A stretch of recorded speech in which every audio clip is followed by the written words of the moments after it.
नए साल की शुरुआत में ही कोरोना ने ऐसी एंट्री मारी है कि कोरोना को लेकर एक बार फिर से चिंताएं बढ़ने लगी है। जहां दिसंबर महीने के आखिरी दिनों तक कोरोना के 8 से 10 हजार केस सामने आ रहे थे, वहीं अब कोरोना केस लगातार बढ़ रहे हैं। आंकड़ा डरा रहा है। रिपोर्ट देखिए।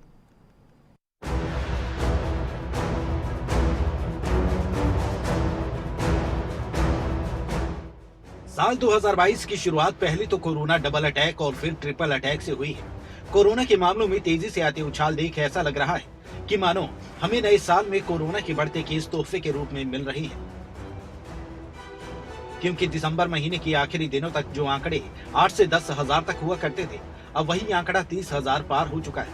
अब कोरोना के बढ़ते मामले न सिर्फ स्वास्थ्य विभाग और सरकार के लिए चिंता का विषय है, बल्कि कोरोना के बढ़ते केस आम लोगों की चिंता भी बढ़ा रहे हैं। क्योंकि जिस तेजी से कोरोना केस बढ़ रहे हैं, वो लोगों को एक बार फिर से चार दीवारी के अंदर कैद करके रख सकता है। बता दें, साल 2022 के पहले दिन देश भर में कोरोना के 22,775 मामले सामने आए थे। इस बीच 8,949 लोग कोरोना से रिकवर हुए थे। वहीं 406 लोगों की कोरोना से मौत हो चुकी थी। वहीं 2 जनवरी को देश में कोरोना वायरस के 27,553 नए केस सामने आए। 9,249 लोग रिकवर हो गए। इस दौरान 284 लोगों की मौत भी हुई। वहीं 3 जनवरी को स्वास्थ्य विभाग की ओर से आंकड़े जारी किए गए हैं। उनमें भी तेजी से उछाल दिखा है। 3 जनवरी को 33,750 केस सामने आए हैं। वहीं 10,846 कोरोना संक्रमित इस दौरान रिकवर हुए और 123 लोगों की मौत हुई। देश भर में इस वक्त कोरोना के 1,45,582 एक्टिव केस हैं। वहीं इस बीच कोरोना के नए रूप ओमिक्रॉन के मामले भी तेजी से बढ़ रहे हैं। 1 जनवरी को ओमिक्रॉन के 161 केस सामने आए थे, जिसके बाद देश भर में 1,431 ओमिक्रॉन केस हुए।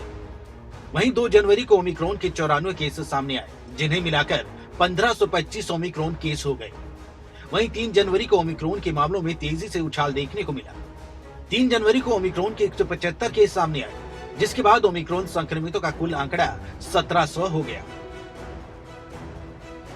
देश से लेकर दुनिया में कोरोना और उसके नए रूप ने वाकई में कोहराम मचा दिया है। सरकार की ओर से दोनों से निपटने के लिए नियम लागू किए जा रहे हैं और प्रशासन की ओर से नियमों का जमीनी स्तर पर पालन करवाया जा रहा है। चौक से लेकर चौराहों पर कोरोना के नियमों का पाठ पढ़ाया जा रहा है, ताकि इस अदृश्य खतरे से हमें राहत मिल सके। क्योंकि पिछले 3 साल से लगातार कोरोना ने हम सबकी जिंदगी को रोशनी की ओर से अंधेरे में धकेल दिया है। और जैसे ही हम अपनी जिंदगी में आगे की ओर बढ़ने की कोशिश करते हैं, कोरोना फिर से आकर हमारी जिंदगी को तहस नहस कर देता है। ऐसे में ये बेहद जरूरी हो गया है कि कोरोना को ऐसे मात दी जाए कि ये फिर कभी हमारी जिंदगी में वापस लौट कर ना आए। हिमा शाही, खबरें अभी तक।